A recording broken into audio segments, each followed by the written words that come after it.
I can see them. I can see them in my mind's eye. The disciples and the close followers of Jesus, all huddled together in an upper room, united in their grief. All their hopes and dreams shattered, their lives in disarray, as what they had believed so strongly, so passionately, was gone. What were they to do? How could they go on? What was the point of it all? If Jesus was gone, why bother? Maybe he wasn't all that they had hoped for. I can hear them.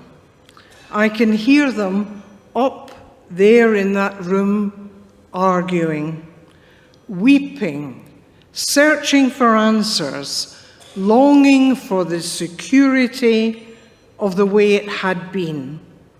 The way it had been when Jesus was with them, when they were certain about what needed to be done. I can hear them.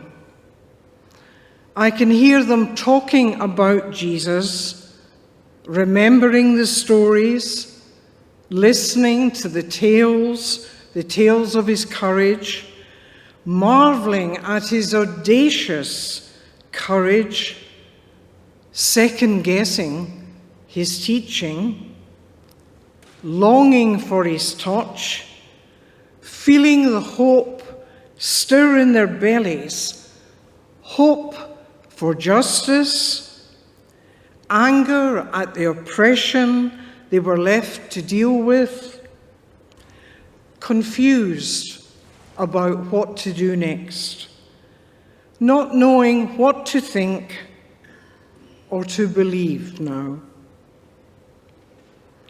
I can almost see one of them smile through their tears as she remembers the power of love. The power of love that Jesus demonstrated with every breath in his body. I can see them beginning to remember the power of his words. I can hear them begin to talk about Jesus as if he was right there with them still, egging them on, encouraging them to be all that they are, pushing them to keep steadfast in their quest for justice, reminding them of the plight of their sisters and brothers, demanding that they love one another, insisting that even the fearful Romans were to be recipients of their love. I can hear the volume of their conversation increase as they remembered the details of Jesus' life and relived the horrors of his death. I can see the courage with which Jesus insisted upon responding to injustice with love. A love so fierce that it was as if Jesus, their beautiful, powerful, beloved Jesus, was the actual embodiment of love.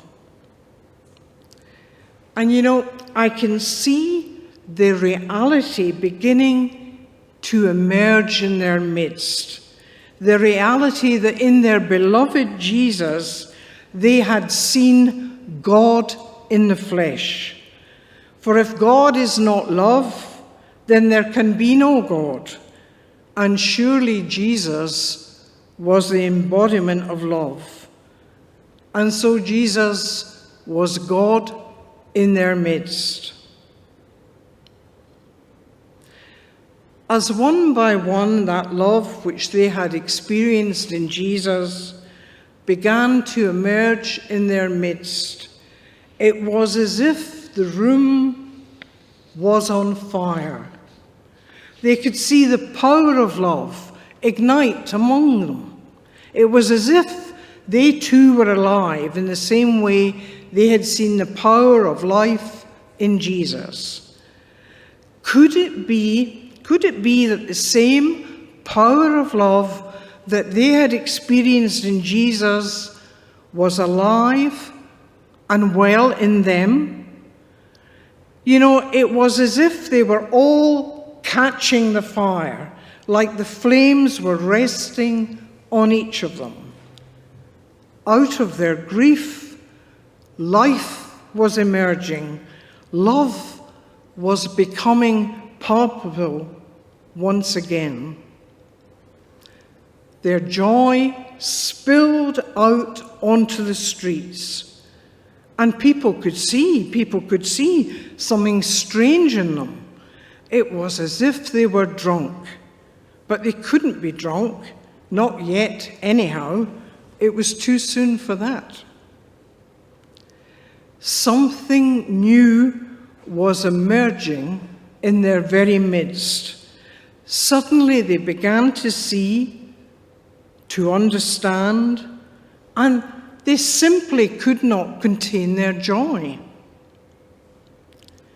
Something was being born among them, something new, something powerful, something they could not have imagined, something beyond their wildest dreams. They were filled with the Spirit of love, and all things were possible. All sorts of people were communicating with one another in ways none of them thought possible, and all were amazed and disturbed, and they asked each other, "What does this mean? Could this be a taste of what our ancestors once spoke of? I will pour out my Spirit on all humankind. Your young people will see visions, and your elders will dream dreams." So here we are today. We sit on this Pentecost Sunday, a smallish gathering, far from the crowds outside. Over the years, some of us have had our carefully held assumptions challenged. Others of us are grieving the loss of treasures we once held dear and longing for that old-time religion that used to comfort us in our grief. And yet others of us are mourning the loss of beliefs and struggling to make sense of it all. These are difficult days and challenging times as we struggle to cope with the decline of the church which we once held so dear. We don't know what to believe or who to turn to. Our pain is real, and our desire to go back to the way things were is understandable. It's as if we are groaning in one great act of giving birth.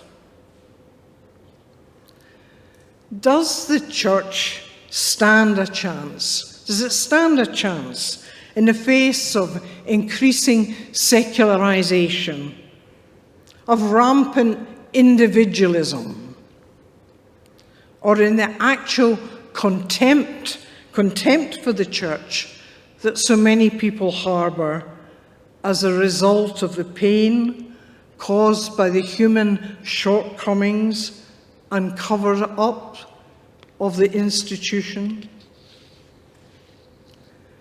On this Pentecost Sunday, let us have the courage to recognize our grief and resolve to tend the wounds we have suffered.